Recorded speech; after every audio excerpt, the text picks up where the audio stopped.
Good afternoon and welcome back. This is US Home Talk. We are live every Wednesday at noon and on demand at ushometalk.com or wherever you guys find your podcast. We are your host, Marcus Walgrave, with the South Dakota Home Team powered by Hague Realtors, Jason Walgrave with Walgrave Real Estate Group at REMAX Advantage Plus, and Mike Overson with Luminate Home Loans. Making sure our show is rock star here today. Our producer, Evan Little, making sure that we stay on topic and we crush it today. We'll be taking all of your questions during the show. Anything and everything real estate. Our call-in number is 612-234-7585. Again, 612-234-7585. Or you can leave us a message in the comments section on Facebook. Good afternoon, gentlemen. How are we doing today? Doing great. Doing good. I got to fix this camera. What's going on? It's hot and humid out. Yes, I'm going to work on my tan later. You know. Are you? How you gonna pull that one off, Mike? I don't know. I'll probably just maybe move my computer outside or something. Yeesh. You know what I should hot. do? That's a great idea. Sit outside, right? So if you have an outdoor movie theater, just a projector and a big screen, right? Go out there, hook your computer up to the projector like you're watching a movie, but just then work from your computer outside. Work on your tan while you're working. Okay, I'm gonna tell you a little bit about something about being outside right now. so we had the track meet last night with the boys, Joseph and Theodore. The last USA track and field summer meet, and so it's in White Bear Lake, Forest Lake, which is about an hour away, which isn't a big deal. Get there about 5:00, and it was. I think it was 90-some degrees, but it felt like 96. So for the first 2 hours, the boys were doing high jump and long jump and shot put, which happened to have me facing the sun for 2 hours. Oh my God, it was hot. I mean, just drenched. And then by the time we left, which was 10:00, which, as most of you know, is way, way, way past my bedtime. Jason, could you turn up your mic? Okay. We'll have to get to that. And can you go to bed later? Can you go to bed later? It was still 80-some degrees at 10:00 at night, so it was a cooker. It was hot. So here's what people from Arizona are going to say is Mr. Complainer out there, it was 103 degrees at 10:00 in Arizona last night, not 80, right? What are you whining about? I'm going to say this.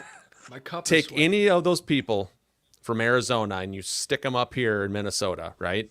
You if you're in Arizona and it's 105 down there, or you're in Minnesota and it's 90 and humid up here, it will feel much hotter up here in 90 and humid than your 105 and dry down in Arizona.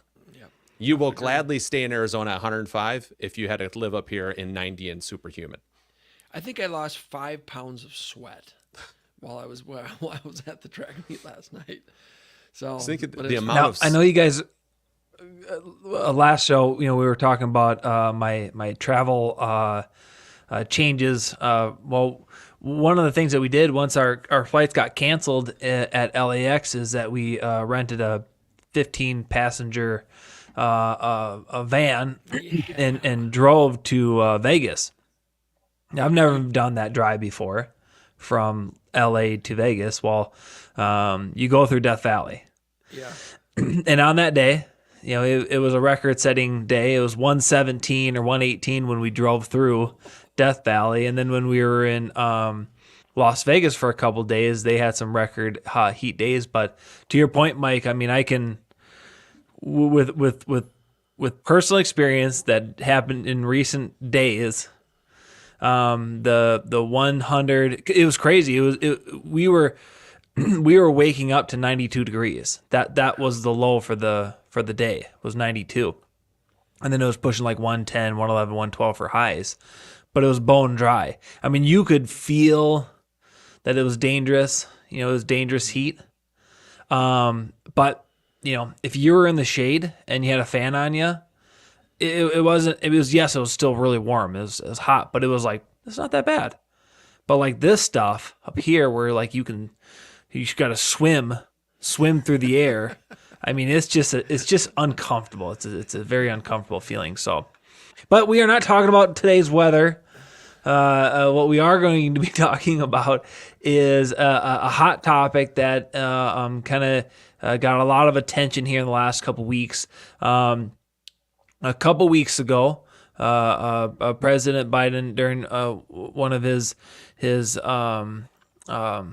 interviews, was proposing a nationwide cap on rent hikes to lower housing costs. Now, I'm going to be pulling some information from a MarketWatch.com article, just to kind of give it some substance here on what we're talking about here. And really, we just want to kind of cover why the proposal and if this is a solution to what we're seeing here, and seeing if you guys have any thoughts or opinions on the situation. So I'm just going to jump into some of the stats that I came across with the MarketWatch.com article, and really what this proposal is saying is that, hey, if you're a landlord and a landlord that owns more than 50 units, it only applies to that individual. That if you raise your rents more than 5% on an annual basis, then you will not be able to take advantage of certain tax breaks related to faster depreciation write-offs. So that was kind of the basis of it, right? And limiting it to, you can't raise it more than 5% per year, and then also the criteria for landlords who have 50 plus units. Is what it's going to was what he's proposing, that's what it should affect. And the idea is that the rent is too high, and this is one of the ways that they believe could fix that situation. When we kind of look at rent increase, definitely a big jump, especially in like a year over year from 21 to 22. That's when we saw some very large double-digit percents increase in rent. However, I mean, if you look at kind of some of the data here recently, not so much. We're not seeing these big rent jumps like we did from 21 to 22, and one of the reasons is because a lot of the builders and developers, they saw the demand for housing, and I know I can speak in terms of in my market, the Sioux Falls, South Dakota, the Sioux Empire, that our developers and builders, they really went hard on the multifamily type structures, whether it was a twin home, townhomes that were more or less one structure, 4 townhouses in one building, and a good number of large apartment complexes got built. And that's kind of what we saw, and I think that's why you're seeing now there are not the large jumps in rent increase here recently, is because the demand for that was kind of satisfied. So some people seem to I think when you look at it on surface, it sounds good. It's I mean, let's cap it. People are renting. That makes sense. However, when you really look into it, if you know what's going on in the real estate industry, if you have individuals who are landlords and you say, hey, what do you think about that? How's that going to affect you? Well, I mean, I think the vast majority of people are going to say it is a horrible idea. It's a horrible idea, and I personally kind of lean towards that. I don't think it's going to fix anything, and in my opinion, it's going to make things much worse long term. Yes, it may feel good, sound good for a short number of years, but long term, it will do nothing for what we're dealing with in terms of affordable housing. Mm-hmm. Mm-hmm. So I would I think it's a terrible idea. I think that it's a terrible idea. Some questions that I would ask is, and look, I don't own more than 50 units, so this doesn't even apply to me personally. But if you take a look at big landlords, and so if you're going to cap the rent increase, are you going to cap the amount of property taxes that can increase per year? Are you going to cap the amount of insurance that they'll have to pay each year? Are you going to cap the financing interest rates on commercial properties? I mean, it's ridiculous, right? I think that I think that there could be something to help. I don't think that is the answer. There is, and then you think about it further. Okay, you start capping it. Now all of a sudden, it's not profitable to build apartment buildings. It's not. There's people aren't landlords and hedge funds and big investment groups are not going to build apartments to lose money, right? So if your goal is to create a more affordable housing, to take the players out of the game that are actually building and buying the real estate that provides this housing, it's not the answer, right? And so, should there be something done? Well, yeah. I mean, there should be something done about the madness and inflation, and the cost of going to Subway and having to spend $15 on a foot-long sub. I mean, yeah, something needs to be done. I don't think that's the answer. I don't know what the answer is, but I think that that's not the answer. Yep.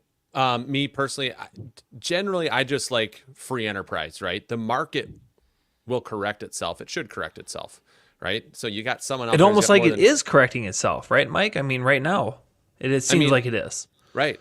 You know what I mean? So you got a 50 unit apartment building out there, right? And if they increase all the rents across the board by 20%, let's say it's the average rent in that building is $2,000, they're going to raise them up. All the rents go up to $2,400, let's just say, right? Huge and big increase. $2,400 is where they're all going. Well, if the people don't want to or can't pay for it, they're going to find other housing. You're going to have big vacancies. And now how do you fill those vacancies? Well, you got to drop your rental prices to get people back in there, right? So in my head, I don't like messing with the free market because the market will correct itself. There's going to be a certain point where the market is going to push back and say, I'm not going to pay that anymore. You're going to have to deal with the vacancy, right? I'll go find somewhere else. But we haven't seen that in our market, Mike. When we have such low vacancy rates overall, there's often not an alternative when your rent increases because there's just not availability. Yeah. So that's right. And that's part of it too there. But and we're seeing the same thing on the purchase side of things too, right? That's why when rates went up to 7%, did home prices come down? No, they kept on going up. Home prices have gone up since October of 2022, and that's when rates first hit 7% on the mortgage side of things. And everyone's like, oh, rates are at 7%. Home prices are going to start coming down pretty soon because of that. Didn't happen because supply and demand. And so, like to your point, Evan, it's supply and demand on the rental side of things too. Just in general, whether you're purchasing or whether you're renting, the supply is low for rents and available houses to buy, and the demand is high. So right. So my point is if a big player in the Twin Cities, let's say, raised all of their rents across the board by 25%, demand is already saturated for rental units, right? We don't have a lot of vacancy here. So all that's going to do is, those people are going to start looking to move, and it's going to drive up prices across the whole city then, right? If all of a sudden there's an extra 10,000 people looking to rent places, that's an increase of demand, right? So that raises prices for everybody. It doesn't reduce, the market pressure doesn't reduce the upward pressure there, because if that corporate landlord is like, we assume that we're going to lose 30% of our tenants, but that's okay because our costs will go down and so on and so forth. If they make that calculation, they're actively pressing up rents for everyone. I think that an alternative would be is if the government wants to intervene, or meddle. It really is what I think that they do often. And if you want to, you like the idea, rent shouldn't go up more than 5% per year. I mean, I think that's a great idea if you can make it work. So how about this instead? You don't put some blanket ridiculous rule across the whole country, but maybe you go in and you go to those owners of those buildings and you offer some special financing, or you offer some tax incentives, or you offer something to that they would agree to, and if they took that special financing, maybe lower interest rates or tax incentives, or maybe some insurance incentives, then they agreed to not raise the rent more than 5% per year for however many years. Jason, that's kind of what this proposal is, though, right? Because it's not just not allowed to increase over 5%. It's if you increase over 5%, you no longer have a number of tax write-offs available to you for depreciation and some other stuff. Yeah, So you can push yourself out of that category if it's worth it. You can do that calculation and say we don't need those tax write-offs for these buildings. And ultimately speaking, that what you're saying is what they're proposing. It's it's a matter of phrasing it in which direction it is. If you do this, you lose this, or if you'd like to do this, you gain this. It effectively is the same thing. They already have, and so you already have tax benefits that they're now putting conditions on. So they're not, and they're you've already got that. So they're saying we're going to take it away if you raise it more than 5%. It's just I don't agree at all. You have to. And financing can be a great way to solve this, right? I mean, you got bank financing on commercial properties at, 8% or whatever they are. Well, government comes in and says, look, we'll subsidize that down to 6%, but in return, you agree not to raise the rent 5%, more than 5% per year. So I think there's something that can be agreed on. I don't like government involved in private business.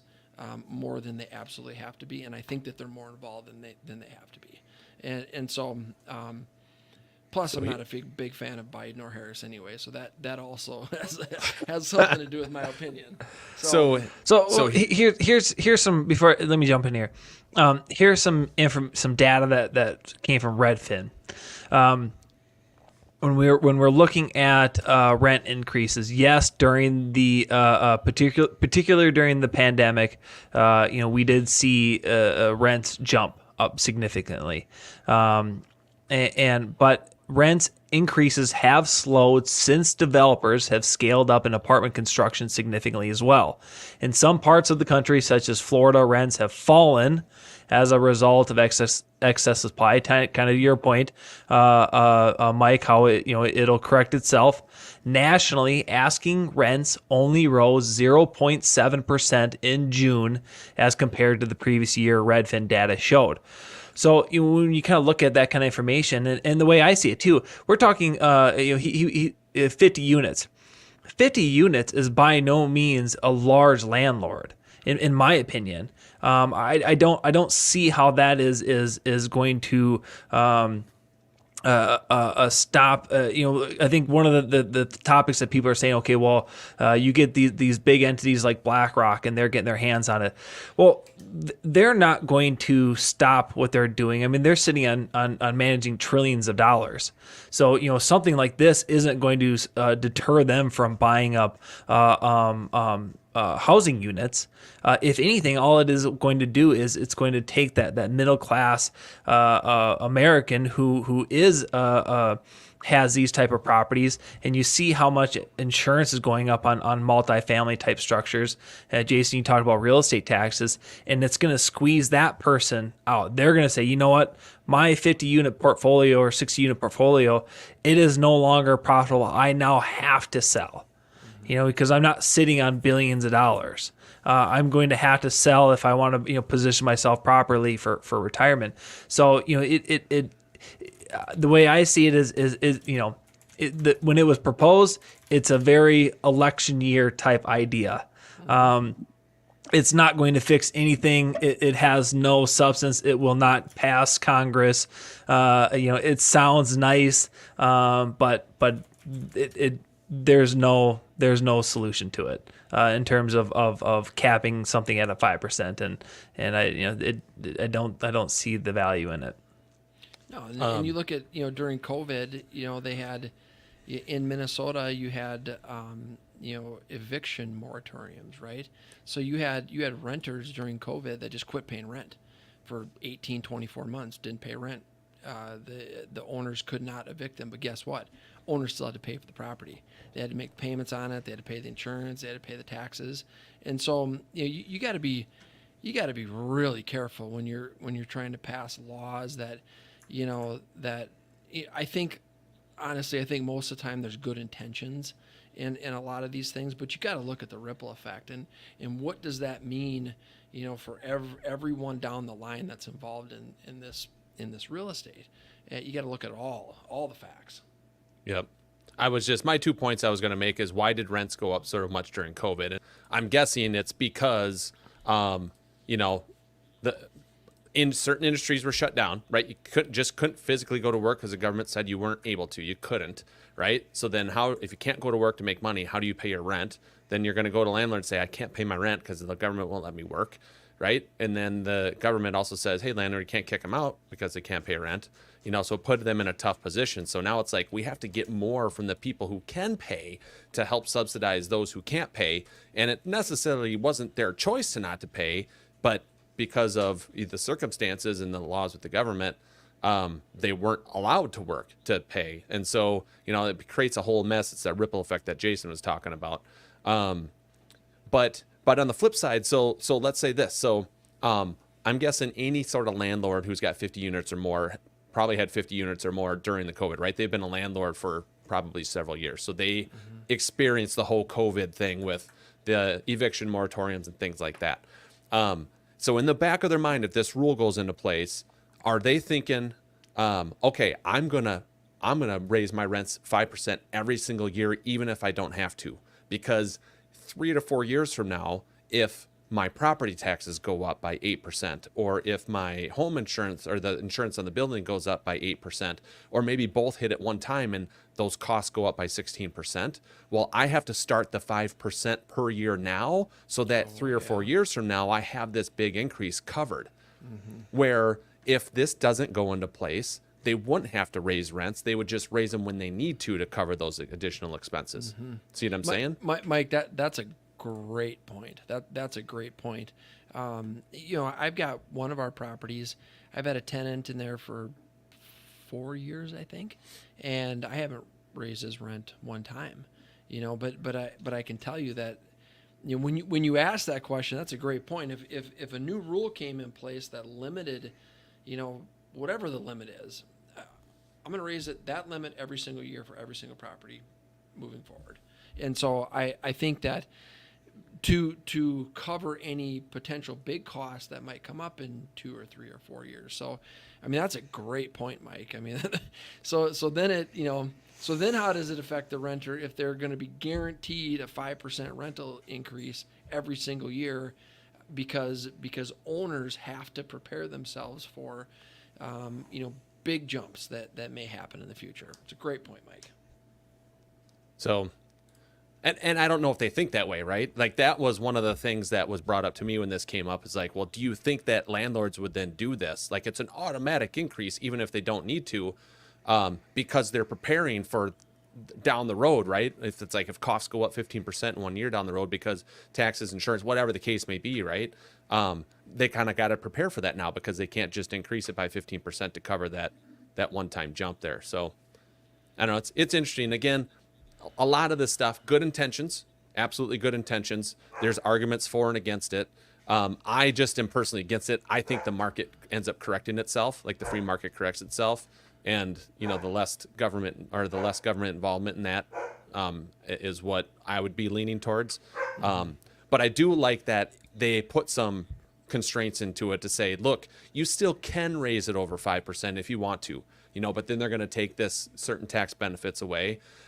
Previous conversation, like in Minneapolis and St. Paul, Minneapolis, maybe only Minneapolis, St. Paul might've been too, but when they had the 3% increase, I think it's just capped at 3%. And that was it. It wasn't like you can go over 3%, but then it's going to be this. It's just like, nope, 3% is the max you can do. No questions asked. There is no other option. So I think that's better on this level, because you can exceed that. It's just, you know, that they're going to take some stuff away in the back end. But still, I'm in favor of not having this go into effect. It's definitely interesting. I mean, affordable housing obviously is a hot topic, and it's going to be for years, many years. I don't think this is going to be something that is solved in 2-3 years, 3-5 years. I mean, this will likely be a topic that is top of mind for Americans, you know, for maybe up to 10 plus years. And Jason, you kind of made the comment about, you know, supply and demand, right? If investors see that this goes into effect, and they in a market is in demand for more apartment units. Evan, you made the comment about how there's virtually historic low vacancies in the Twin Cities. Okay, well, how do you satisfy that? Well, you build multifamily structures, twin home, townhomes, apartment buildings. If the investors who are purchasing these type of constructions and looking at it and say, okay, well, we have this cap of this 5% moving forward. Well, we're not interested in taking that risk anymore. We're going to shift gears and go into a different area. So if the people who are the ones who are investing in purchasing these type of apartments are going to be deterred by this, well, how does that help housing long term? If we have even less demand down the road, if we have less inventory down the road because the people who saw that there was a business opportunity in building a new apartment don't see that anymore, well, the developers aren't going to build it if they know they aren't going to have somebody who's going to buy it. So then, if that inventory is not going to be satisfied moving forward, well, then the demand is going to stay super high, and there's that justification for rent increases on an annual basis, and it just doesn't seem like it's the purpose of it. People are paying way too much money in rent. And Redfin had some information in that MarketWatch story, just talking about how I think it was like in 2023, over 30% of their income was going towards rent, and that's not a good percent. You shouldn't have that much cost burden. How much was it? 30%. Rent is considered affordable if it takes up to no more than 30% of the renter's gross income, and in 2023 it was over that. It was over that amount. So the data that entities like Redfin have, they're showing that rent has become a cost burden. Obviously, if you're struggling to pay rent, well, then you're likely not going to be able to position yourself to buy a home down the road as well. And should we be turning to the government and say, hey, government, put us in your house and put us in your housing situations and let us live off of you? That doesn't seem to do very well either.